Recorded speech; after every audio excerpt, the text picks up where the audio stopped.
No listener is ever left behind. Kind of cheers me up. So good. It's good to Yeah, be I'm cheered. solar, I'm solar activated, whatever.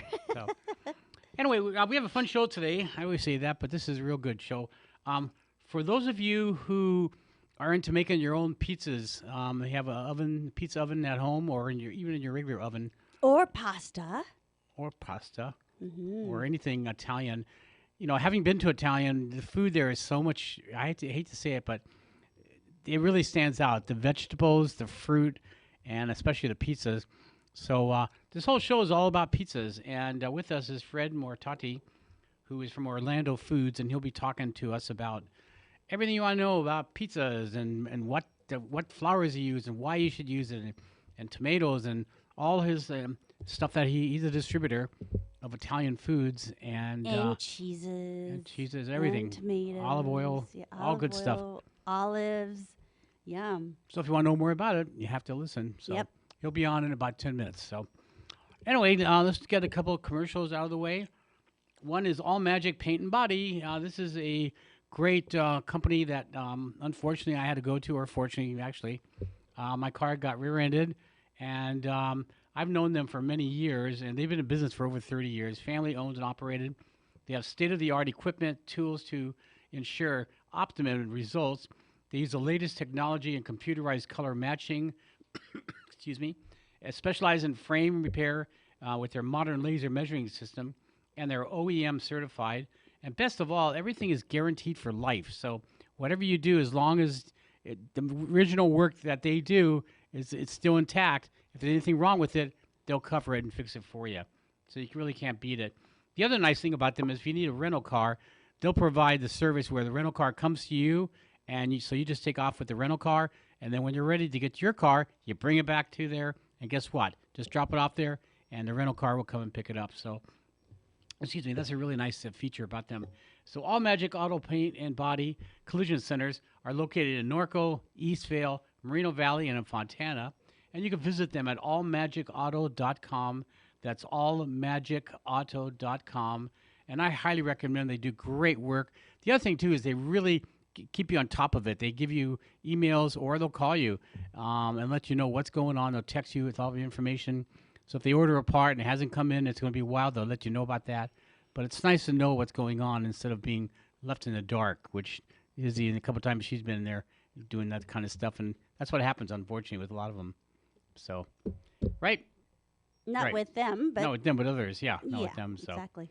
Okay, another sponsor of ours who we really appreciate. It. I'm really excited. It's Ray's Shanghai Bistro in Redlands.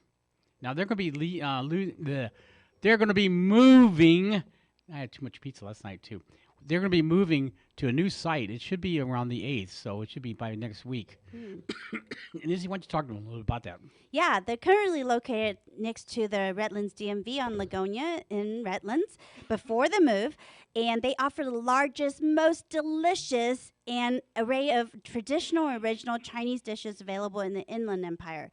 Some of my favorite dishes are the pork soup dumplings, house-made pot stickers, crispy pork spare ribs with garlic, and there's spicy lamb with bamboo or with toothpick lamb, which is amazing, and the sweet and tangy deep fried orange peel beef, and the savory basil spicy shrimp, plus lots of vegetarian dishes like Allan's favorite, which is the hot and sour soup. And sounds like Allan might need one right now. He has a frog in his throat.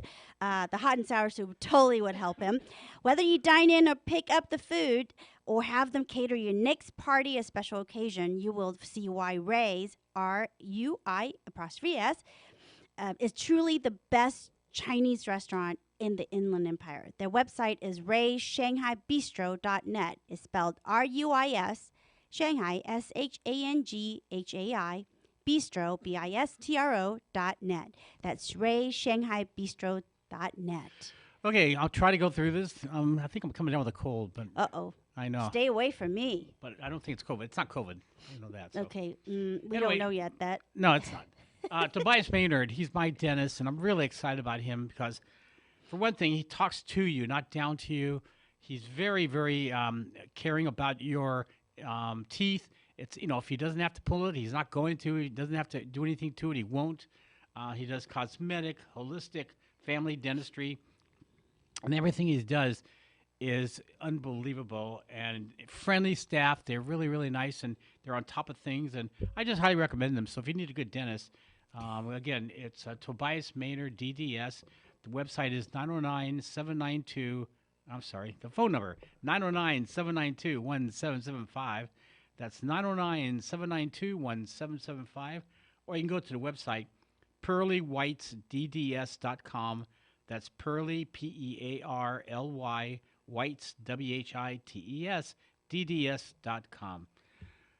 Okay. Well, the next segment before we speak to Fred, we did go by Inez at Tamales and More today again.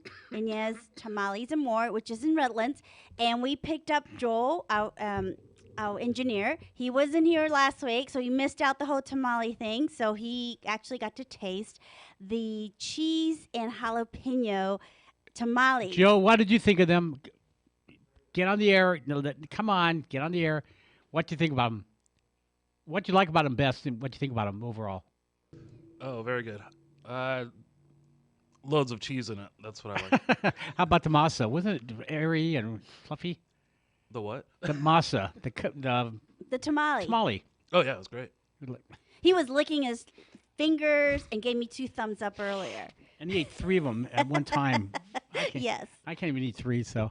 So Anyway, it's Inez, INES, Tamales and More in Redlands. It's on Vine. Street, 22 Vine Street. Yep. And their address is 22 East Vine Street, Redlands, California. It's 909-406-1455. Once again, it's 909-406-1455. It's Inez, INES, Tamales and More. So- Tell them, Alan and Izzy say hi. Yeah, so you heard it on the radio, and who knows? They won't kick you out, I don't think. They liked us. We brought a lot of customers to them. Yeah, exactly. Anyway, I'm really excited about Fred being on. I see the red blinker on. But again, every year for the last 10 years, I've been a judge at the International Pizza Expo. And you were able to come, I think, the last 2 times. Yes. And it's an incredible show, incredible people, the nicest people in the world. I've never seen a group of people that help each other.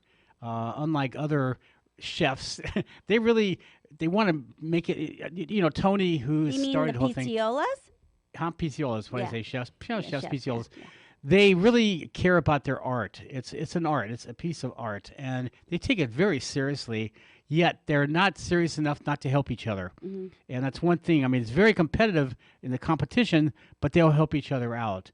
And again, a good pizza starts not only with pizziola, but obviously with great ingredients. And here's a gentleman who I met at the show last year, and we were just going through some of the pamphlets, and we were like shocked, like flour. How much Oh, flour? wow. How It many was different flours can there be? Well, guess what? I know. I literally had to get a fold-out Cliff Note version just to go, oh, wow, there's a whole breakdown of what kind of flour and what they're used for. So it's full education. And, the whole thing about making dough is not as simple as you think. And there's actually a process and different types of flour you use, how much yeast you use, and how long you're supposed to ferment it. So Right. it's really an art. Oh, yeah, definitely. And we went to last year, almost at this time, went to Greece and Italy. And so we spent a lot of time in Italy. And I'll tell you, the tomatoes, the fruit, the vegetables are so much better than here. I have And to. the pizza. Well, the Woo, pizzas too, but yum. just everything about them. So, anyway, Orlando Foods is the company that Fred works for, and on the line is Fred Mortati, and he's from Orlando Foods. And Fred, welcome to the Let's Sign Out show. Hi, thanks, Alan. Thanks for having me. Oh, my pleasure. So, again, Orlando Foods, for those of you that don't know much about it, it's a third-generation company, and they specialize in importation and distribution of flours, tomatoes, basically ingredients from Italy.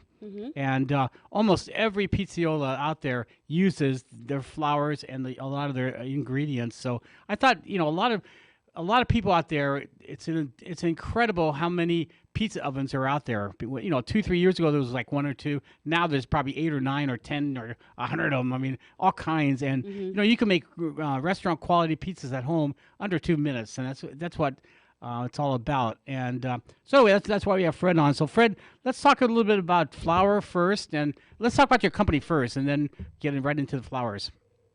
Sure. So we're a third generation importing company. It was a company started by my grandfather after World War II when he'd noticed a void really for like authentic Italian foods in the U.S. and they started importing some goods that kind of came from from Italy and filling kind of the local markets and the cities where immigrants had settled. And if you fast forward a bunch of years, that morphed into what we really do now, where we work specifically with a couple of companies overseas, and we are the U.S. importer for a few important companies that are really associated heavily with the artisan pizza trade. So Caputo, which is the number one brand of flour in Italy at the higher quality level. Ciao, which is a tomato cannery in the south of Italy, some cannery that we have an interest in. Lupara, which is buffalo mozzarella producer, also in the south of Italy. They're a farmstead cheese, so they have all their own land. They grow all their own corn and alfalfa to feed 3,000 head of water buffalo they have, and they make cheese right there on site every day. That's neat. Wow. So, so we bring those ingredients, and we work with a lot of pizzaioli around the U.S. to educate as well people about the difference and benefits in imported from Italy products. And the benefits are really, really incredible. I mean, It's just better tasting. Yeah. I mean, I just think their produce and their cheese is so much better than what we can buy like here. I think, I think it's a soil difference and just the quality is so much better. Well, Fred, why don't you talk about a little bit of what makes Italian ingredients so much better than here in a lot of different areas? Well, I think, you touched on a couple of things. One is, first of all, the all-natural. As an example, we can talk about Caputo from the flour side. Anybody going to Italy, and like our core mission is really to bring Italian flavors to our neighbors, because the one thing that everyone who comes back from Italy says is, oh my God, the food. That just seems to be a resounding theme of anybody who travels there, and you've been there, and I think you recognize that it's almost hard to have a bad meal. And a lot of that's now come into the U.S. I mean, the world's a much smaller place. People travel like crazy. And one thing we see is the acceptance or even the desire to have really authentic ingredients, to buy the right equipment, to have the right kind of training, and then to apply those same ingredients. Of course, you can get a meal in America now the same way as if you were standing in, if it's Turkish restaurants, like being in Istanbul. If it's Italian, it could be just like being in Naples. I think it's one of the greatest things that's happened in the last 20 years, this kind of revolution towards authenticity. Right. And it's been great for us because we've enjoyed being some of the people spreading the passion and education for authentic Italian food.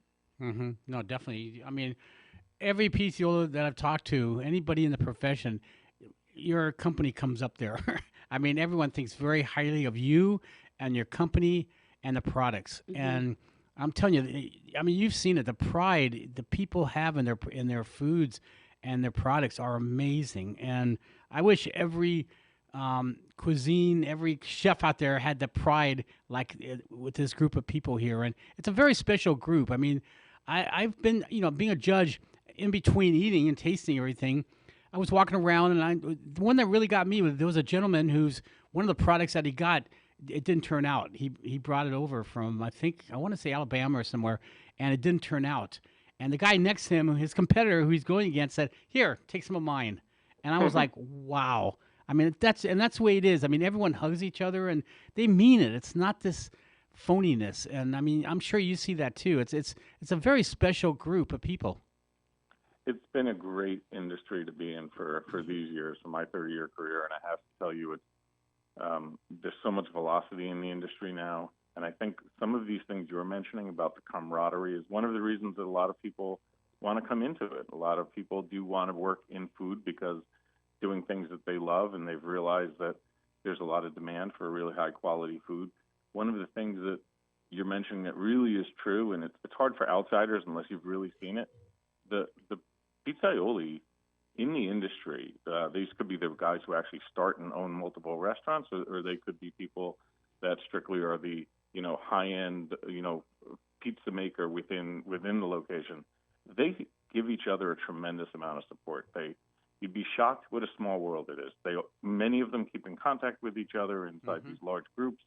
They share recipes. They share thoughts about new ways to, bring about new kinds of pizza in the artisan world, and that could be like a movement towards more contemporary style pizza, which uses some pre-ferments and, gives like a really, really airy kind of crust, and like a really soft, quickly digestible morsel. It's just really interesting to watch these guys share thoughts and process very freely. When I jumped on, you were just kind of talking about that, and you are absolutely hitting the nail on the head there. It's, I think, one of the things that definitely separates that industry from others. No, definitely. There was a pizza company around here, right? A restaurant that unfortunately no longer in business. But about 4 or 5 years ago, when Sean, the late Sean Ronzoni, started, he brought in the Detroit-style pizzas. I was one of the judges there, and it was like amazing. All of us have never been amazed like that. But one of the pizza guys who had the restaurant came to me and goes, "It's probably the best pizza I ever had. I wish we can have the recipe." And I said, "Well, go to Sean. He'll help you out." And sure enough, Sean gave him the recipe, hooked him up. It was amazing. You just don't see that in restaurants. There's so many egos, and don't get me wrong, they have a lot of egos there too. But the first thing is they want to help each other. So anyway, I don't want to belittle this. We can take a whole hour talking how great the people are. But let's talk about flour first. Again, one of the things that we notice in your pamphlets is a lot of different flours that Caputo makes. And let's talk about some of the different ones they make and what makes them different. Yeah. So really, this flour mill in Naples, Italy, which is the historical mill there, the Caputo mill has been was first established in 1924. So next year is the 100th year anniversary. A huge amount of history. Wow. A lot of the companies in Italy tend to be these multi-generational. It's part of the culture. Things stay within the family. People grow up kind of inside the business, and they've learned from the ground up.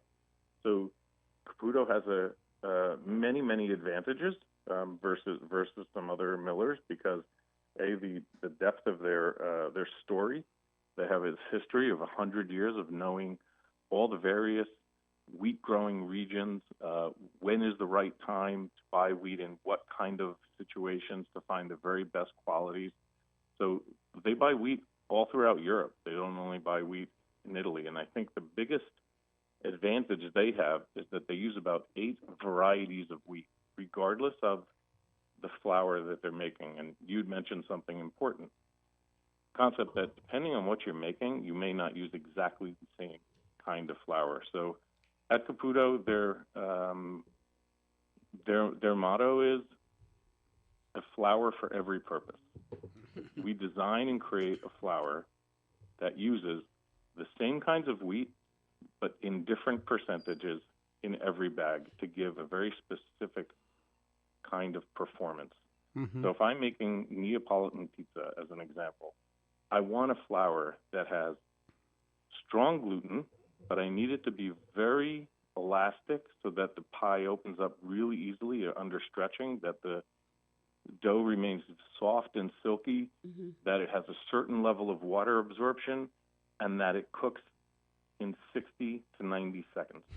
Yep. Now, that is a very different product than I'm going to want when I go make another pizza-based product like focaccia, mm-hmm. where I cook the focaccia for maybe 9 minutes in an oven that has a very different temperature than my Neapolitan high-heat wood-burning oven. Well, that's the other thing. There's a lot of different ovens, and temperatures make a difference and everything. But in terms of the flour for pizza, the best one is the 00. And it was funny, when I was in Italy, in Naples, and also Rome, everywhere I went to, we had pizza as much as we could. And one of the first questions I mentioned was like, "Do you guys use 00?" And they looked at me like, "How do you know? You're just an American. How do you know?" And but 00, and you can find it now on the shelves of a lot of markets, which is really neat. And a lot of companies are doing that. But in terms of 00, Caputo's 00, that's pretty much the industry standard for the best, Napoleon pizza. Neapolitan. yes. You get excited. It's really become, we've worked really hard to educate people, and I think once you really get into the point of understanding the product, and when you really start splitting hairs, you do identify that this is definitely the gold standard. It's called 00, 00 pizzeria flour. It is amazing for use in any kind of high heat application, and from there's a variety of other 00 flours that Caputo mills for different uses. One for making pasta, one for making pastry, Oh, wow. one for making like cakes, another one for making what we have. We developed something that performs really well with a very high, strong gluten network when you're making dough that you need to rise for a long time. Something like we think about in like a traditional New York style pizza, traditional American pizza that cooks in 9-minute, cook times in electric or gas stack ovens. So it's all just inside the wheat blend. So when you blend wheats from Northern Europe with Southern Italy, you get these different characteristics that you can put together all basically inside one final product. Right. No, And that's the real key, is how you blend the wheats to get that final performance. That's their secret ingredient ultimately. the other thing that impresses me is that they don't just stand on their laurels. I mean, everyone's trying to be better. Once they reach the point where, like, yeah, this is where we want to get to, they said, okay, now that we're here, let's get higher. Derek Sanchez, who we're really friends with, he's that way. He's like a mad scientist when it comes to pizza dough. He's incredible. And, you got somebody, John Arena and Tony, and all they do is really spend their time always developing and thinking. Their minds are always going, even though they have an award-winning great pizza dough. And that seems like the companies, too. They're always coming out with new ones. I think you have talked about, when you speak about guys like Derek Sanchez, our great friend, we call him Dr. Derek. I think that, it's really important to recognize that we're in a trade that is constantly evolving, and it's still evolving. And what's really interesting is if you look at the birth of pizza in Naples, Italy, 200 years ago, 150 years ago, when really the first margarita was made in the 1880s. And you recognize that there's been a traditional way of doing that for 150 years. If you go to Naples today, the basis of what was traditional still is involved, but there's a little different technique in how some of these young pizzaioli coming up in that city, gaining a lot of popularity, are treating their dough. How they're doing things which just represents a slight evolution. You're starting with the same roots, but again, even that is evolving. And I think we've seen that in the United States. I mean, the pizza scene in the U.S. is tremendous. Mm-hmm. I think we could say that if you really went back 30 years ago, New York was always considered the capital of pizza for the U.S., right? That's kind of where it started and then spread out. But this revolution of great artisan product, because they've gone to Italy and trained, because they've gotten the same ingredients now, because we have the product as an example. We have flour and tomatoes today sold in every state, including Alaska and Hawaii. So it's everywhere. And what's amazing is, I don't care where you go in the country, what city you're in, you can find at least one high-quality place in every city. And when I grew up, that was not the case. No, definitely. The first time I went to Grand Canyon with my family when I was 16 years old, 40 years ago, there was Pizza Hut and there was nothing else. Right. So this has really changed considerably now. And being a judge, again, I was very fortunate to taste pizzas from around the world.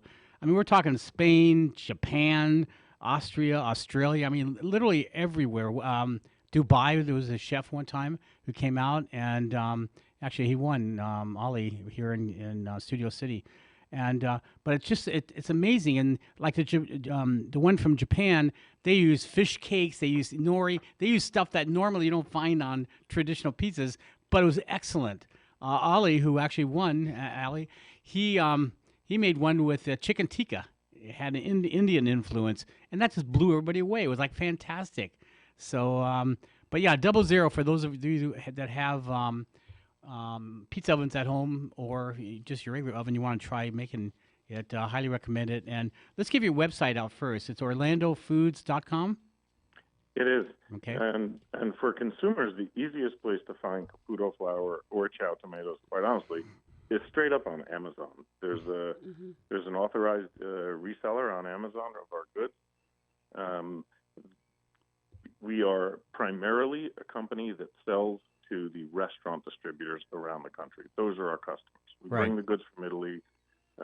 They're inside all the major restaurant distributors in every city. And that's our core business. Our core business is actually not selling to retailers, but it is a new division that started last year. Right. And we're starting to have some placement on some shelves, but there's a very good and fluid business just through Amazon.com that works out really well for all the Caputo flours. Right. Yeah, and people can actually go on orlandofoods.com and get some recipes for some of the doughs and how to make some of these amazing pizzas and pastas out there. So, I mean, anybody interested should really visit your website to get educated, I think. Right. And there are two new websites that are going to be launched in 30 days. One is called CaputoFlour.com, and the other is ChowTomatoes.com. And if you go to CaputoFlour.com in a month from now, I know this is early, but in a month from now, there's going to be a huge amount of content with both video and print showing all different kinds of recipes, all different how-to. Some of the best pizza makers in the United States are collaborating and are giving their, you talked before, Alan, about, how giving these guys are. Oh, definitely.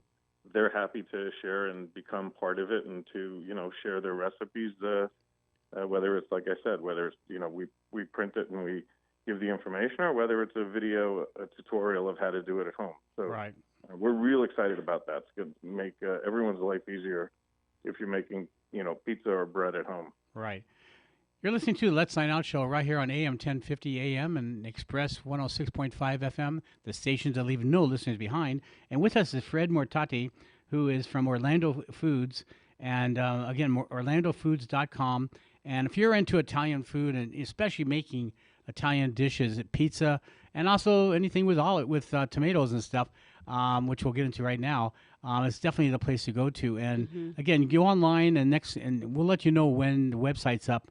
So we'll inform you when it could be too. But if not, Amazon can carry a lot of the stuff here. But let's talk tomatoes. That's one thing. Whether it's Greece or Italy, actually, we were blown away with the tomatoes. I mean, I thought tomatoes are tomatoes, but you hear about, there's good ones and there's bad ones. And I could, unless you taste them next to each other, it's hard to tell. But every one that we had in Italy and even Greece was amazing. I mean, wow, sweet and had that little tang to it. Yeah. And what makes, are the two items that make it so different, or what is it, the soil or what? What makes Italian tomatoes so different and so good? I think we go back to what we were just talking about before with even with the flour. There's a big piece of this which is know-how, and when you have as an example, we'll talk about the tomato industry. Tomatoes went to, believe it or not, so tomatoes were brought to Italy by Columbus returning, and they were brought from South America, and they in Italy were first treated as ornamental plants, and they weren't red; they were actually green, and it took some years before they realized that actually these things turn red. And somebody tried one, and they're super sweet and they taste great, and they became that this condiment for making sauces and toppings and other things. And there's this huge industry built around this in Italy, both in the north of Italy and the south of Italy. What we all associate most of the tomatoes we see in consumer products, canned tomatoes or jarred tomato sauce, with what's grown in the south of Italy. And they're famous for these very long, skinny tomatoes. We call them pear tomatoes, but they're really big ovals, right? They're really elongated, and it's because of the soil that they grow in. It's the kind of seeds that are used. It's the farmers' know-how that have been doing this for generations. Again, the farming tends to be also a generational business. So this collaboration between farmers and tomato packers, the guys who are like us as an example, we're about an hour away from the tomato fields. Tomatoes are harvested in the months of August and September. So Mother Nature really only gives you 2 months a year to have the planting, picking, and then packing, whether it's cans or jars or whatever the packaging is that you're doing. You get 2 months to get that done. And you have to do your full year of production in 2 months. Wow. So it's a crazy business. Wow. Now, are those Roma tomatoes you're talking about? Yes. Okay. Yeah. I mean, everyone can see Romas in every market, but When we talk about Italy, the word that usually comes up is San Marzano, the classic long tomato from the south of Italy was originally called San Marzano. And San Marzano represents a specific kind of seed that's used, and it tends to be long and skinny and very kind of soft and delicate. So it's really not good in a production setting and putting it in cans or jars, but it's used quite a bit in like sold in the fresh markets. Imagine like the fruit vendor. So in season, you know, you're buying long tomatoes at the market. Those are San Marzano tomatoes. There is a small production of those in cans, and you'll find the cans from Italy that say San Marzano on them, and they have symbols on the can that represent the entity that actually verifies and controls the growth, distribution, and canning of that product. It's DOP, which means denomination of protected origin. So that means that if you see a San Marzano tomato that has the European symbol on the can, that has the Consorzio of San Marzano symbol on the can, that you know you're buying a product that is grown in the region of San Marzano, that has been verified that it's coming from a San Marzano seed from a San Marzano farm, and that it's canned accordingly in this area where it's grown by a member company of the group of the Consorzio. So that is the basis for what all other field tomatoes from Italy became, because that's a very long, skinny tomato. But again, it's not very good in a production setting because it's very fragile, so it breaks easily. So the Roma tomato that you referenced earlier, this seed is a little more robust. It's also long and skinny, not a round tomato. and heavier. It has a very similar flavor profile, but it just stands up much better, and you can get them into the can much easier because they're a little bit firmer, so they keep their shape and they don't break when you go through canning. Right. Now, So- I'm sorry, go ahead.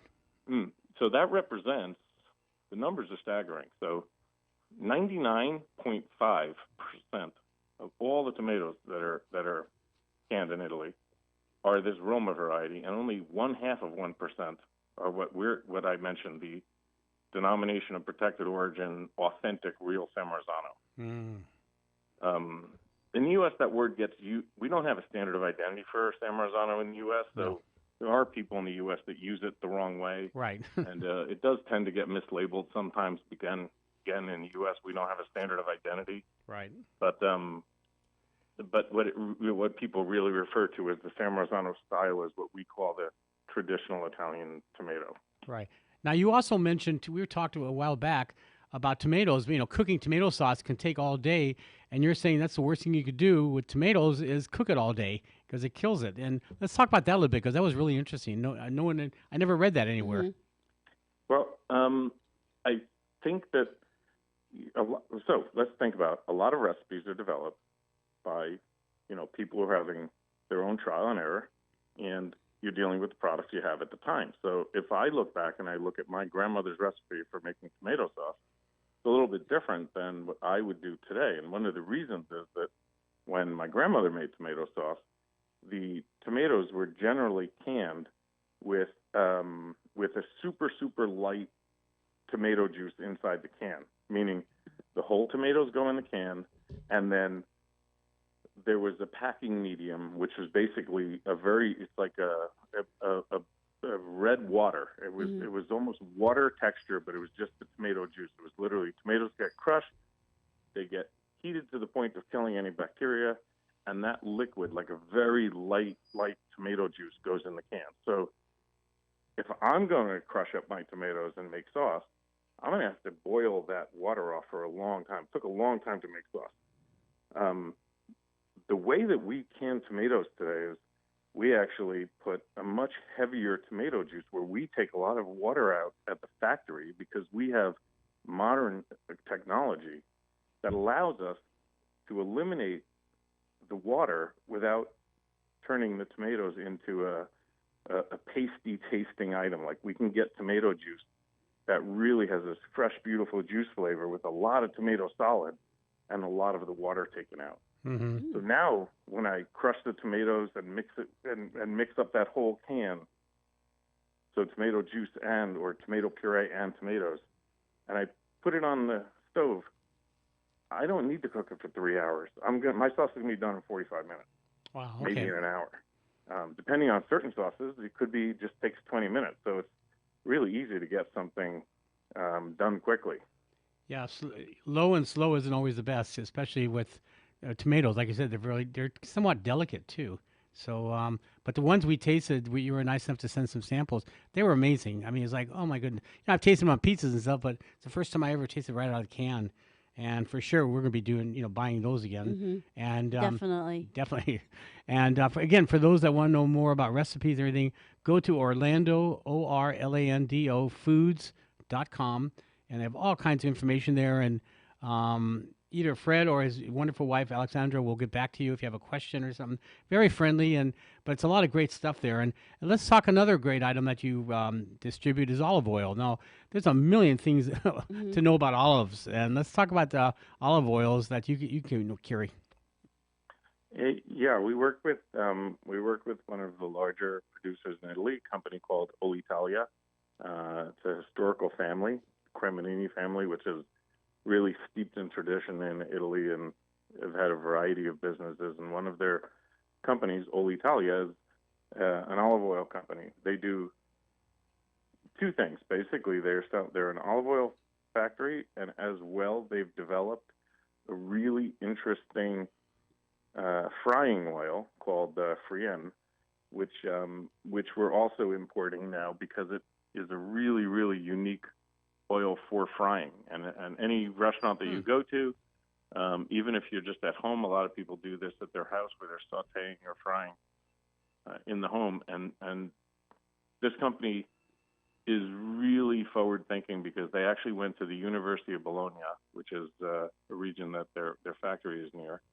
And with their food scientists there, they developed this patented product that is a high oleic sunflower oil that has antioxidants and rosemary extract that allows it to give a performance in frying food where the oil itself doesn't get absorbed in the food. It just almost acts like a cooking medium. It's almost like equipment, like your oven. Izzy's eyes Wow.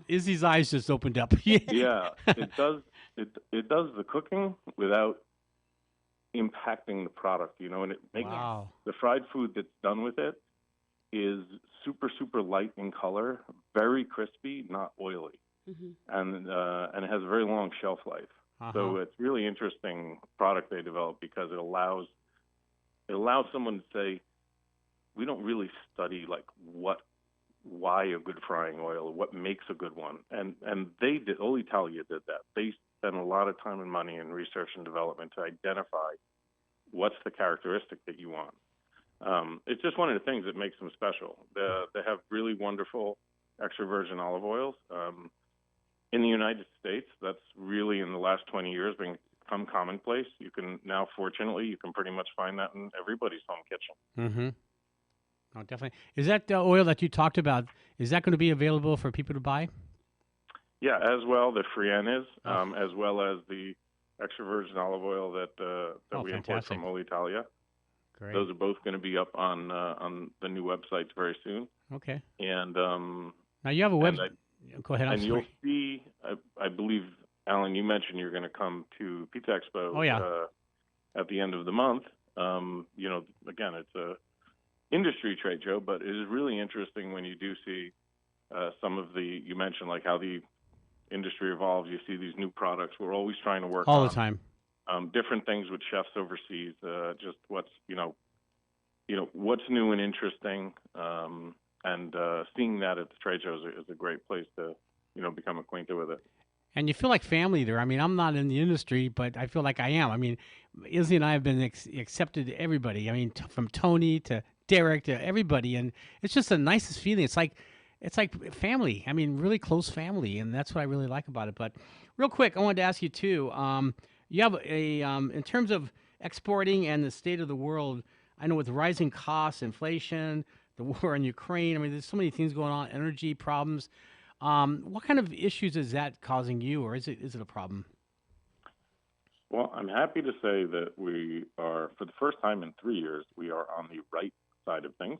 Yay! You mentioned something that was, the dirty word last year was kind of the inflation and the rising costs. So it's absolutely true that agricultural products all have undergone. I don't care what country you're in, all had certain price increases that they suffered. Part of it was because the energy to use to, whether it was water or gas to run the tractors. I mean, everything was costing more, and Exactly. it all had some influence on the price.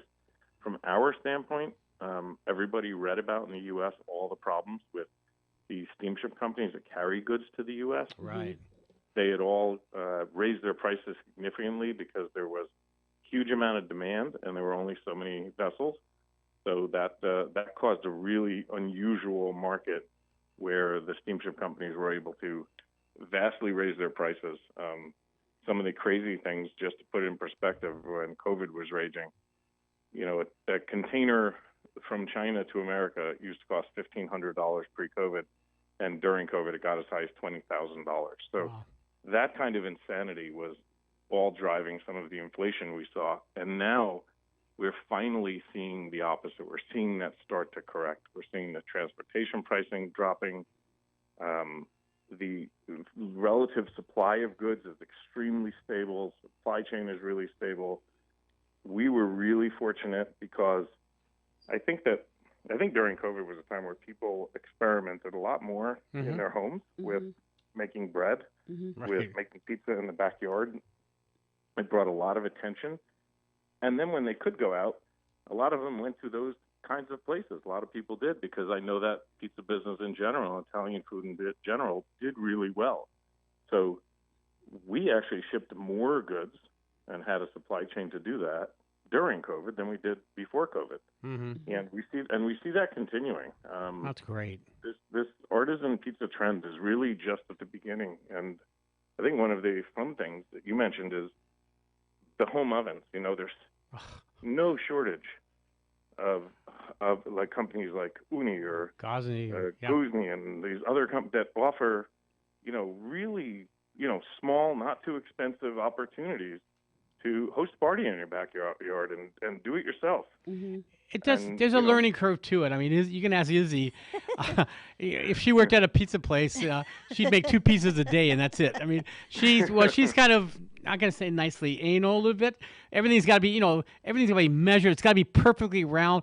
But it's really a learning curve. Not only making the dough. I mean, I have so much respect for the pizza that I eat now, and that you could really tell the difference between a world class pizza and just an everyday pizza. And the ingredients, I mean, huge difference. Like you really have to tweak it where, depends on your climate and the humidity and where you live, the type of pizza flour you're using, like you might have to mix some 00 with something else just because where you're at. So Right. it was a huge learning curve, just fermenting and different thing about the dough. So Right. Yeah. There is, and I love that people are doing it at home, because it truly means they have an absolute appreciation, like you said, when they go out. It's a refined craft. It is not simple. No, definitely. It sounds simple, right? Because Yes. Right. Flour, water, salt, and yeast. I make dough, or just house flour, tomatoes, and cheese, and I make pizza. But there's a lot that goes into it. No, definitely. Especially the big rage right now is Detroit style pizza. It's really hard to find it. And yeah, we were- especially in the West Coast. Yeah, West Coast. We were able to find one that's really good. That wasn't the best I've had, but it was very, very good. So it came close at least. But no, that's one thing that's really neat. So tell Tell us a little bit more about your company. What other ingredients do you sell? Also, you have a warehouse and Rancho- right here in Rancho Cucamonga, which is only about 40 minutes from here, 25 minutes from here. So, maybe you can open up an outlet store there. What do you think? We're getting there. Yeah, Oh, cool. we have a warehouse on the East Coast and then one on the West Coast near you, and we do quite a bit of. Most of our shipments actually take place where the goods leave the factory and they land directly at Oh, wow. food distributor Uh-huh. in the U.S. Without going anywhere else, just directly to the food distributor. So ultimately, flour, tomatoes, buffalo mozzarella oil. Those are our 4 key ingredients. So we just call ourselves long and deep. We are very entrenched in these 4 industries with these 4 ingredients in the U.S.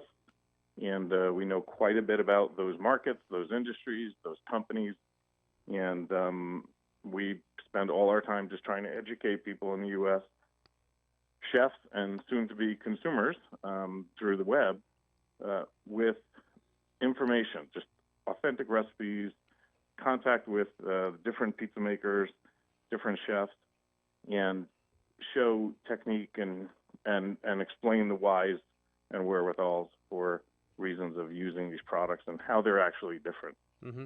Because, as you said, flour is not just flour, and tomatoes are not just tomatoes. There's so many different subtleties within the whole range of products. So there is a lot to know. Well, you're our new best friend. Izzy just sent me a picture here.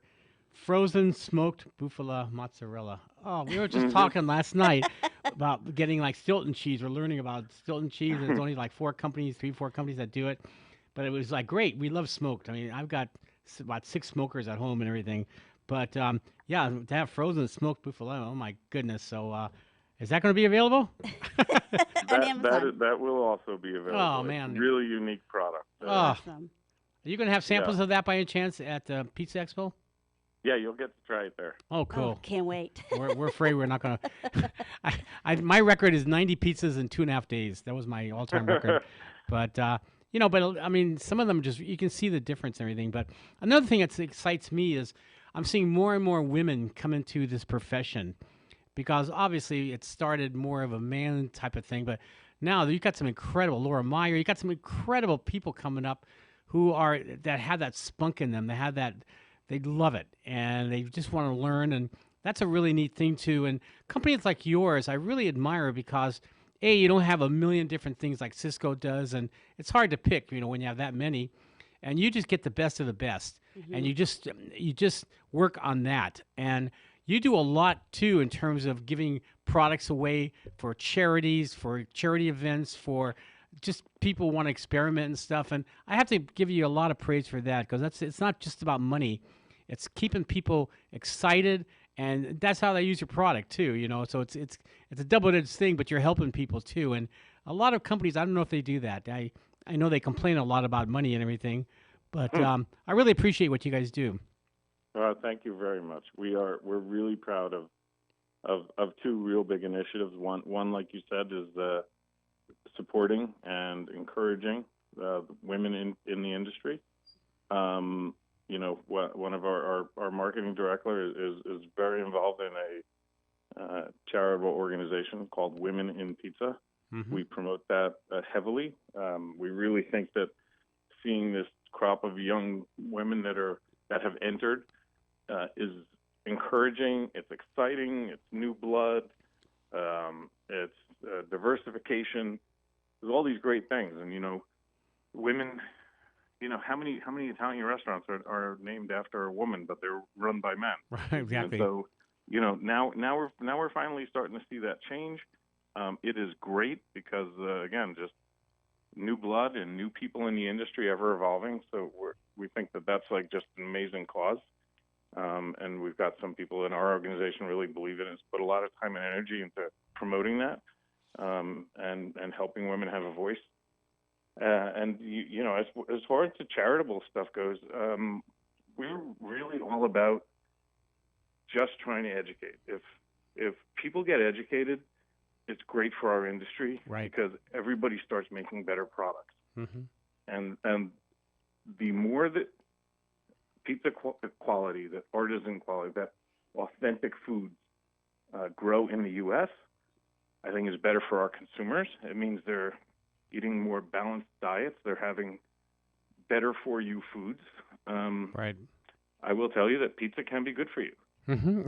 If you use good flour and good tomatoes, and you mentioned leavening before this, using yeast and how you rise the dough, and you can turn this into a complex carbohydrate if it's totally fully leavened, and all the gas production has eaten up all the sugar, and you're using just tomatoes that you grind yourself and use them as a topping, and fresh mozzarella, which is a great source of protein. You have a very complete meal on a plate that does not need to be overly adorned or overly complicated. Right. No, I agree with that. And I was on the original panels for the gluten-free pizzas, and I would say the first 2 years they were awful. I mean, just god awful. Then the third year, I think the third or fourth year, when we were on the panel, Caputo came out with their flours, with their what do you call gluten-free flour. And oh my goodness, it was amazing. And we were all looking at each other like, is this for real? And that's when it started, where we don't need anymore a separate panel for gluten-free pizzas. Let's put them in with the regular categories. But that's come a long way too, and I see that growing and growing and growing. It's growing leaps and bounds. And I think for a lot of people's dietary choice, I don't think it's specifically because of food allergy, but it took 3 years to develop that flour. A lot of R&D and a lot of time was spent in really dialing in a gluten-free flour that can give you the performance of something, let's say, similar to what regular flour does. Very similar to in terms of performance, and it's really, really cool to see what some of these chefs have been able to get out of it. What's exciting? A lot of new things are coming up, so we'll keep everybody abreast on it. And I want to thank you, Fred, for being on the show, and just for you and your wife, really what you've done for the profession. And I see it, I hear it all the time from people, and they have a lot of respect for you guys. And it's nice to hang around people like that. I mean, not everyone's like that, and you guys are. So I'm not here to schmooze you. I'm just here to tell you the truth. However, if you open up a what do you call it, a local one in Rancho Cucamonga, I will be there every day. So, all right. But well, Fred, thank you so much. Again, this is Fred Mortati. He's from Orlando Foods. The website is orlandofoods.com, and I will see. Come in for more information, recreation, and guaranteed fun. KCAA. You've eaten lots of great food and not so great food at restaurants. Cowboy Burgers in Fontana and now in Arlington and Riverside will fast become one of your favorites with their delicious, mouth-watering burgers and breakfast burritos. Cowboy Burgers and Barbecue also serves fantastic smoked barbecue baby back ribs, tri-tip, chicken, pulled pork sandwiches, as well as lunch and dinner plates. Everything is made from scratch, including their delicious side dishes like coleslaw, potato salad, barbecue beans, and much, much more. Check out their rich, decadent chocolate brownies. Hi, I'm food critic Allan Borgen, and you can dine in, take food out, or have them cater your next special event. I highly recommend Cowboy Burgers and Barbecue at their new location at 5573 Arlington Avenue in Riverside. Just look them up on the internet. That's Cowboy Burgers and Barbecue. Happy eating! And perfect for the holidays, Cowboy Burgers and Barbecue is also available for catering. That's Cowboy Burgers and Barbecue in Fontana and now in Riverside on Arlington. Tehibo Tea Club's original Pure Pau de Arco Super Tea helps build red corpuscles in the blood which carry oxygen to our organs and cells. Our organs and cells need oxygen to regenerate themselves. The immune system needs oxygen